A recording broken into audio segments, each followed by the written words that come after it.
প্রিয় শিক্ষার্থীরা, তোমরা একাদশে ভর্তি হবা কিন্তু জানো না তোমার আশেপাশে কলেজের আসন সংখ্যা কত বা যোগ্যতা কত, বা তোমার পছন্দের কলেজের আসন বা যোগ্যতা সম্পর্কে তোমরা একদমই জানো না।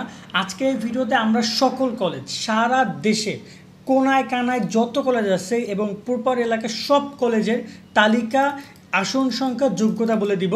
অর্থাৎ তুমি ওই কলেজে পড়তে চাও, ওখানে কত হলে তুমি আবেদন করতে পারবা, ওখানে কতগুলো সিট আছে, সেটা কোন গ্রুপে, ওভারঅল সব আমাদের কাছে পুরো লিস্ট আছে, বিশাল লিস্ট। আমরা তোমাদেরকে প্রত্যেকটা বোর্ডের প্রত্যেকটা পয়েন্ট মানে ধরে ধরে ধরে ধরে তোমাদেরকে দিব। সো এই বিষয় নিয়ে কোনো টেনশন করো না। চলো আমরা ভিডিওটি শুরু করি। যারা আমাদের চ্যানেল এখন সাবস্ক্রাইব করো না, করে রাখো। কেন করবো না ভাইয়া? কারণ তোমাদের পরীক্ষা নিয়ে, তোমাদের এই যে কলেজ ভর্তি সব বিষয় ভিডিও পাবা। সামনে তোমাদের এইচএসসি লাইফের বিশালটা জানি, সেখানে সাজেশন, সলিউশন, তোমাদের ওভারঅল এক্সাম ইনফরমেশন সব কিছু পাচ্ছ। এক্সামের আগে সব ইনফরমেশনগুলো পাবা। আবার অ্যাডমিশন নিয়েও কাজ করবো আমরা, তা আমাদের সাথে অবশ্যই কানেক্টেড থাকো তোমরা। তো এখানে একটা জিনিস খেয়াল করো যে একাদশ ভর্তি আমরা যে বিষয় নিয়ে কথা বলবো সেটা হচ্ছে সারা দেশের কোনা এখানে সব কলেজের আসন সংখ্যা এবং যোগ্যতা নিয়ে, যেখানে জানতে পারবো তোমার সর্বনিম্ন কত পয়েন্টের আবেদন করা যাবে, কোন কলেজে কোন গ্রুপে কত আসন সংখ্যা রয়েছে, কোন গ্রুপ কী কী রয়েছে, কোন কলেজে কোন গ্রুপ রয়েছে। তোমার কাছাকাছি সকল তালিকা এখানে পাবা। বড় তালিকা থেকে নিজের নামটা খুঁজে বের করতে পারবা। কারণ দেখা যায় কি, আমি তোমাকে বুঝাই বলি, এই যে যশোর বোর্ডে 51 পেজ, এই 51 পেজ তোমার পক্ষে সম্ভব না একটা একটা করে দেখা। সেই জায়গায় কীভাবে তুমি তোমার নিজে কলেজটা খুঁজে বের করবা সেটা আমি তোমাদেরকে সেই শর্টকাট টেকনিকটাও শিখাই দিব। খুব ইজি ওয়েতে তুমি তোমার নিজেকে সেটা খুঁজে বের করতে পারবা। তো এখানে আমাদের কাছে সব তালিকা রয়েছে। আমি আবারও বলতেছি, তালিকাটা 2023-এ, 2024-এর না। 2024-এর তালিকার সাথে 23-এর তালিকায় কোনো পার্থক্য হবে না, একদম সেম টু সেম। হয়তো 19-20 হইতে পারে দু একটা কলেজের ক্ষেত্রে। যেমন আমরা 2022-এর তালিকা 2023-এর তালিকা যখন মিলাইলাম তখন থেকে কোনো চেঞ্জ নাই। দুই একটা জায়গায় শুধু আসন সংখ্যা দুই একটা বেড়েছে, হয়তো আসন সংখ্যা একটু মাঝে মাঝে বাড়ে, বাট এছাড়া আর কোনো কিছু সেম কঠিন থাকে না, সব কিছু সেম হয়। তো আমি তোমাদেরকে তালিকাগুলো একটু দেখিয়ে দিচ্ছি এবং আমি তোমাদের বিষয়গুলো নিয়ে কথা বলবো। প্রথমত একটা ব্যাপার তুমি মাথায় রাখো, তুমি যদি এটা ভালো কলেজে পড়তে চাও, তুমি এটা লিস্ট করবা। তুমি 10টা কলেজে আবেদন করতে পারবা, একটা না 10টা কলেজ পারবা। তো সর্বনিম্ন 5টা, সর্বোচ্চ 10টা। তো তুমি অবশ্যই মোবাইলে একটা নোটপ্যাডে একটা লিস্ট করবা যে তুমি কোন কলেজে ভর্তি হতে চাও, সেখানে যোগ্যতা কত, আসন সংখ্যা কত, এই দুটো জিনিস নোট করে রাখবা। তাহলে তোমার কিন্তু ডিসিশন নিতে অনেক সহজ হবে। কারণ তুমি জানতে পারতো এই কলেজে কী রয়েছে না রয়েছে। এবং এই তালিকাটা তোমরা কীভাবে পাবা আমি সেটাও বলে দিচ্ছি, এজন্য ভিডিওটা শেষ পর্যন্ত তোমাদেরকে দেখতে হবে অফকোর্স। কেমন? তো এখানে প্রথমত যেটা করতে হবে, তোমরা যদি আসো এখানে, আমি যদি তোমাদের একটু বলি, এখানে প্রথমে রয়েছে কুমিল্লা বোর্ডের তালিকা। আমি তোমাদেরকে কুমিল্লা বোর্ডটা দেখাবো ভালো করে। আমি সবগুলো বোর্ড তো দেখাতে পারবো না, দুই একটা বোর্ড আমি ভালো করে দেখাবো। ঢাকা বোর্ডটা ভালো করে দেখাবো তোমাদের। এখানে ঢাকা বোর্ডে, কুমিল্লা বোর্ডে 39 পেজ, ঢাকা বোর্ডে পেজ হচ্ছে 102টা। সবচেয়ে বেশি কলেজ ঢাকা বোর্ডেই রয়েছে। তারপরে রয়েছে বরিশাল বোর্ড, এখানে পেজ আছে 30টা। চট্টগ্রাম বোর্ড রয়েছে, চট্টগ্রাম বোর্ডে 24টা পেজ আছে। রাজশাহী বোর্ড আরও একটা সুপার একটা বোর্ড। ভালো ভালো কলেজগুলো রাজশাহী বোর্ডে অবস্থিত, রাজশাহী বগুড়াতে। রাজশাহী কলেজ, বগুড়া আজিজুল কলেজ, ভালো ভালো কলেজ। আমি ভিজিট করছি, আমি দেখছি, পড়াশোনা আমার অনেক ভালো। দিনাজপুর বোর্ডে বেশ ভালো, রংপুর দিনাজপুর, এখানেও প্রায় 63টা পেজ রয়েছে। তারপর রয়েছে যশোর বোর্ডে পড়াশোনা অনেক ভালো, এবার টপ করেছে তোমাদের এসএসসিতে, তো বেশ ভালো একটা বোর্ড। তারপর রয়েছে ময়মনসিংহ বোর্ড, এখানে একটু ছোটোখাটো বোর্ড, বাট এটা ভালো। আনন্দমোহন কলেজ রয়েছে, আমি গিয়েছিলাম ওখানেও, বেশ ভালো ভালো কলেজ রয়েছে। নটরডেম কলেজ রয়েছে। তারপর তোমাদের সিলেট বোর্ড রয়েছে, সিলেট বোর্ডে 21টা কলেজ রয়েছে। সিলেটে আমি ওসমান কলেজ থেকে শুরু করে কয়েকটা কলেজে গিয়েছি। মাদ্রাসা বোর্ড তো রয়েছে। তো এখন এই জায়গায় তোমরা ওভারঅল কোন কলেজ নিয়ে আমি একটু কথা বলবো, তোমরা কী কী জানতে পারবে আগে সেই ব্যাপারটা ক্লিয়ার করি। আমি একটু ভিডিওটা এইগুলো একটু ইনফরমেশনগুলো একটু জুম করছি। আচ্ছা, আমি মনে হয় না তোমাদেরকে এভাবে দেখাতে পারবো, কারণ এতে হচ্ছে গিয়ে যে ড্রাইভ আমি এটা ডাউনলোড করে ফেলি, ডাউনলোড করলে মনে হয় বেটার হবে, তাই না? তো আমি এটা ডাউনলোড করে নিলাম, ডাউনলোড করে আমি তোমাদেরকে একটু জুম করে দেখাচ্ছি। তোমরা সবাই এখান থেকে এইগুলো জাস্ট এই যে কোনার বাটনে ক্লিক করবে, তাহলে ডাউনলোড হয়ে যাবে। তো আমি এখানে ডাউনলোড করে নিলাম, ডাউনলোড করে আমি তোমাদেরকে একটু একটু করে দেখাই। এখানে তুমি জানতে পারবে তুমি এই কলেজটা কোন থানার অধীনে, বা তুমি বর্তমানে আসো ধামরাইয়ের কোন কোন কলেজ রয়েছে সেগুলো তুমি এখানে দেখতে পারবা। যেমন ধামরাই মডেল কলেজ বা গভর্নমেন্ট ধামরাইল কলেজ, দেখতে পাচ্ছ গভর্নমেন্ট ধামরাইল কলেজের এখানে আমি তোমাদেরকে এই 3টি ইনফরমেশন দেখাই। এটা তো গভর্নমেন্ট ধামরাইল কলেজ 3বার লেখা আছে, তার মানে একটা হচ্ছে হিউম্যানিটিস মানে মানবিকের। তো মানবিকের এখানে পয়েন্ট দেখতে পারবা এবং তুমি এখানে আসন সংখ্যা দেখতে পারবা। আবার ধামরাই কলেজের রয়েছে এখানে বিজনেস স্টাডিজ রয়েছে, তার মানে এখানে তোমার কমার্স রয়েছে, কমার্সে আসন সংখ্যা দেখতে পারবা। আবার এখানে তোমার কলেজ রয়েছে সায়েন্স, তার মানে বিজ্ঞানও রয়েছে, বিজ্ঞানের আসন সংখ্যা তুমি দেখতে পাচ্ছ। ঠিক এরকমভাবে তুমি তোমার প্রত্যেকটা কলেজ খুঁজে বের করতে পারবে এবং তাদের যে আসন সংখ্যা, এবং সেখানে এই যে দেখতে পাচ্ছ মিনিমাম জিপিএ, মানে ওইখানে এত জিপিএ হলে তুমি আবেদন করতে পারবা। আর ওন জিপিএ কি জানো? জানো ওন জিপি হচ্ছে ওইখানে যদি অলরেডি তুমি পড়ো এসএসসিতে পড়ো, তখন তুমি যখন কলেজে ভর্তি হতে যাবা তখন তোমাকে ওন জিপিএটা অ্যাপ্লাই করতে হবে। আমি আবারও বুঝাই বলি, ধরে নাও তুমি এই কলেজে আর কি Afazuddin college school and college, এই স্কুলে তুমি অলরেডি পড়েছো, স্কুলে পড়েছো, তাহলে তোমাকে লাগবে 1 পয়েন্ট। কিন্তু তুমি যদি বাহির থেকে যাও, অন্য একটা স্কুল থেকে পড়ে তারপর এই কলেজে ভর্তি হতে যাও, তাহলে তোমার লাগবে 4 পয়েন্ট। বিষয়টা বুঝতে পারছি। সো আসন সংখ্যা সেম, বাট তোমার ওদের স্টুডেন্টের জন্য অ্যাডভান্টেজ দিচ্ছে, আর তোমার স্টুডেন্ট তোমরা যারা বাইরে থেকে যাবে তোমরা একটু তোমাদের একটু যোগ্যতা বেশি লাগবে। আমি একদম মূল ঢাকার কয়েকটা কলেজ দেখাবো, যে এগুলো দেখতে পাচ্ছি সব কেরানীগঞ্জ, এই দেখতে পাচ্ছি এই পাশে সব ডিস্ট্রিক্টগুলো কেরানীগঞ্জ দেখাচ্ছে।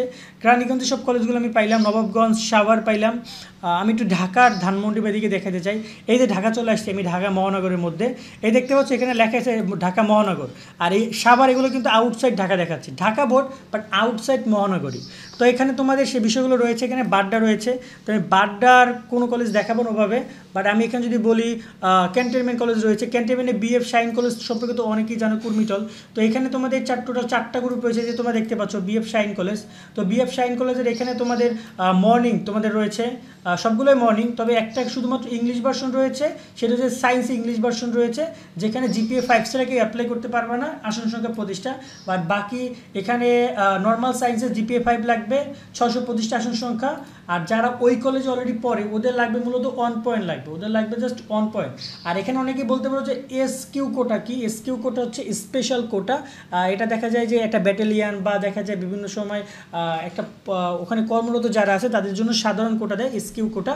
সো স্পেশাল কোটাকে বলা হয় এসকিউ কোটা, ওটা সবাই অ্যাপ্লাই করতে পারে না, ওখানে শুধুমাত্র যারা রয়েছে তাদেরকে মূলত এসকিউ কোটার মাধ্যমে নেয়।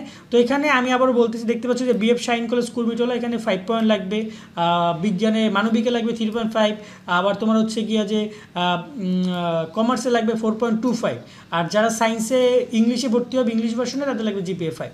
আমি তারপরে তোমাদের আরেকটা কলেজ দেখাই, ধানমন্ডির দিকে একটু আসি, ধানমন্ডির দিকে ঢাকা কলেজটা দেখায়, ঢাকা কলেজ কই, এই যে ঢাকা কলেজ দেখতে পাচ্ছ, ঢাকা কলেজের এই 3টা তালিকা রয়েছে। তো ঢাকা কলেজের তালিকায় দেখতে যাচ্ছে যে মানবিকে লাগবে 4.50, আসন সংখ্যা 150, সায়েন্সে লাগবে হচ্ছে 5 পয়েন্ট, মানে জিপিএ 5 ছাড়া কেউ অ্যাপ্লাই করতে পারবে না, আসন সংখ্যা 900। আবার ব্যবসায় আসন সংখ্যা হচ্ছে তোমার 4.75, আসন সংখ্যা 4.75 যোগ্যতা, আসন সংখ্যা হচ্ছে 150। এবং এখানে কিন্তু কোনো মিনিমাম জিপিএ বা এসকিউ কোটা নাই, কারণ এখানে ওরা জাস্ট সরাসরি কলেজ, এখানে আগে স্কুল কোনো ছিল না। তো এরকমের সব তালিকা তুমি সারা দেশের সব তালিকা পাবা। তুমি যদি এখন আমাকে বলো আমি আমার কলেজ খুঁজবো, আমি আমার কলেজ খুঁজবো, আমার কলেজ হচ্ছে বরিশাল বোর্ড, আমি বরিশাল বোর্ডে এইচএসসি এক্সাম দিয়েছি, তো আমি আমার কলেজটা খুঁজে কীভাবে বের করি তুমি একটু দেখো এই তালিকার এই কারণ এখানে ভাই তুমি তালিকা বিশাল তালিকা, একটা দুটা পেজ না, হাজার হাজার পেজ, আমি তোমাদেরকে রিলোড নিয়েও দেখাতে পারতেছি না, দেখতে পাচ্ছ নিশ্চয়ই যে হাজার হাজার পেজ। তো তোমার পক্ষে সম্ভব না এগুলো খুঁজে বের করা। আমি নিজেই ভুলে গেছিলাম, কারণ আমি অনেক দিন কোনো কলেজ সার্চ করি নাই, তো অনেকক্ষণ ট্রাই করার পরে আমি আইডেন্টিফাই করছি, মানে কন্ট্রোল দিয়ে সব চাপতেছি, পরে খুঁজে বের করলাম কন্ট্রোল জি, কন্ট্রোল তোমাদের জি রয়েছে, কন্ট্রোল জি তোমরা একসাথে প্রেস করবা, প্রেস করার পরে দেখতে পাচ্ছ একটা সার্চ বক্স আসছে, এইখানে তুমি তোমার কলেজের নামটা লিখবা। তো আমি এখানে আমার কলেজের নামটা লিখতেছি, ধরো না আমি ঢাকা, যেহেতু ঢাকা লিস্টে দেখতেছি, আমি ঢাকা কলেজ দিচ্ছি, ঢাকা কলেজ COLLEG কলেজ লিখলাম। তো দেখতে পাচ্ছ এই যে ঢাকা কলেজ নামে 3টা পাইছে, এখানে দেখাচ্ছে, তোমাদেরকে আমি জুম করে দেখাচ্ছি, এই যে 3টা পাইছে। তো এখানে আমি যদি ক্লিক করি আমি 3টা পেয়ে গেলাম। আবার যদি আমি এখন দেখতে চাই কি জানো, দেখতে চাই হচ্ছে বাংলা কলেজ, এই যে বাংলা কলেজ, বাংলা কলেজ লিখে সার্চ করলাম, কলেজ বানান হয় নাই, COLLEG ওকে। এখন দেখো যে বাংলা কলেজ নামে যে রয়েছে গভর্নমেন্ট বাংলা কলেজ, সেগুলো কিন্তু আমাকে এই যে দেখাচ্ছে, এই যে সাজেস্ট করতেছে। তো এরকমভাবে আমি আমার কলেজ, আমি তোমাদেরকে যেটা দেখাচ্ছিলাম বরিশাল বোর্ডের একটা কলেজ দেখাই। তো বরিশাল বোর্ডের ক্ষেত্রে কন্ট্রোল যে আমি ক্লিক করলাম, আমার সামনে আসছে, দেন আমি লিখলাম যে জনতা কলেজ, জনতা কলেজ, এইটা হচ্ছে আমার এলাকার কলেজ দুমকিতে, আমি এখান থেকে এইচএসসি কমপ্লিট করেছি, এই যে দেখতে পাচ্ছ চলে আসছে জনতা কলেজ। তো ঠিক এইরকমভাবে তুমি জাস্ট কন্ট্রোল জি ক্লিক করে তুমি তোমার কলেজের নামটা লিখবা, যে কলেজ সম্পর্কে জানতে চাও সঠিক নামটা, তাহলে তুমি কলেজটা পেয়ে যাবে খুব অনায়াসে ইজিলি। তো এরকমভাবে তুমি আমি এখন জনতা কলেজে দেখতে পাচ্ছি 3 পয়েন্ট লাগবে ওদের, সায়েন্সে লাগবে 4 পয়েন্ট, বিজনেসে লাগবে মানে তোমার 2.5, এবং আর্টসে লাগবে 3 পয়েন্ট, আসন সংখ্যা হচ্ছে 200, 150, 200। সো এই সিম্পল বিষয়, আশা করি তোমরা বুঝছো। তারপর তোমাদের কোনো কোশ্চেন থাকলে সেটা কিন্তু ফাটাই করতে পারো আমাদেরকে কমেন্টের মাধ্যমে। তোমরা কোন কলেজের তালিকাগুলো জানতে চাও, কলেজের তালিকাগুলো জানাই, আমি যদি চেষ্টা করি, আমি যদি সময় পাই তাহলে তোমাদের সেই লিস্টগুলো অনুযায়ী আমি তোমাদের চেষ্টা করবো তোমাদের তথ্যগুলো দিয়ে দেওয়ার জন্য সার্চ করে করে। তবে আমি কতটুকু দিতে পারবো তা জানি না, বাট তোমরা যদি নিজে ডাউনলোড করে নিতে পারো খুব ভালো। এখন যদি বলি এটা ডাউনলোড কীভাবে করবে সেটা একটু বলে দিই। ডাউনলোড করার ক্ষেত্রে তোমাদেরকে যেতে হবে shobhanstudy.com এ, shobhanstudy.com, এই যে দেখতে পাচ্ছ shobhanstudy.com, এখানে তোমরা আসবা। আসার পরে তোমরা চলে আসবা, এই যে এখানে তোমরা সব লিস্টগুলো পাবা। তো এখানে একাদশ ভর্তি নামে তোমরা একটা অপশন পাবা, একাদশ ভর্তি অপশনে ক্লিক করবা। এই যে এখানে তোমরা যখন আসবা ক্যাটাগরিতে একাদশ ভর্তি পাবা, একাদশ ভর্তিতে এই তালিকাটা পাবা। বা তোমরা যদি এখানে এসে শোভন স্টাডিতে এসে তুমি একাদশ শ্রেণী ভর্তির সকল আসন যোগ্যতা, এই লাইনটা আমি তোমাদেরকে আমার ডিসক্রিপশনে দিয়ে দেবো। এখানে এসে তোমরা এটা যদি সার্চ করো তাহলে খুব ইজিলি পেয়ে যাবা যে একাদশ ভর্তি 2023 সকল কলেজ এবং যোগ্যতা সার্চ করবা। shobhanstudy.com এ এসে তোমরা এই জিনিসটা সার্চ করলে তুমি এই জিনিসটা পেয়ে যাবা। আমি আবারও বলতেছি, আমি লিঙ্ক সরাসরি দিতে পারতেছি না আমার ইউটিউবের গাইডলাইনের কারণে, বাট তোমরা জাস্ট shobhanstudy.com আসবা, আসার পর এখানে এসে জাস্ট এই ইনফরমেশন লিখে সার্চ করলেই তোমার সামনে এই যে চলে আসবে লেটেস্ট পোস্ট, এখানে ক্লিক করে তুমি জিনিসটা পেয়ে যাবা। কেমন? বা তুমি যদি এখানে আসো, তুমি এই যে একাদশ ভর্তি এই যে ক্যাটাগরি রয়েছে, ক্যাটাগরিতে তুমি ইজিলি পেয়ে যাবা। আশা করি বুঝছো। তারপর তোমাদের যদি কোনো কোশ্চেন থাকে সেটা আমাদেরকে কমেন্টে জানিও। আমি লিঙ্ক দিতে পারতেছি না, আমি দুঃখিত, বাট গুগলে সার্চ করলে তোমরা এক্স্যাক্টলি গুগলে অনেক কিছু পাবা না। অনেক সময় দেখা যায় আমি যদি এই ইনফরমেশন লিখে গুগলে সার্চ করি অনেক ভুলভাল ইনফরমেশন আসে, তো দেখা যায় যে আমার যে ওয়েবসাইট, আমাদের যে ওয়েবসাইট সেটাও আসবে আস্তে আস্তে। এখন পর্যন্ত হয়তো বা সেটা তোমাদের ইন্ডেক্স হয় না, ইন্ডেক্স হলে আসবে। যাই হোক, তোমরা এখান থেকে লিস্টগুলো দেখে নিও। আজকের মতো আমরা এখানে বিদায় নিচ্ছি। সকলে অনেক ভালো থাকবা। আল্লাহ হাফেজ।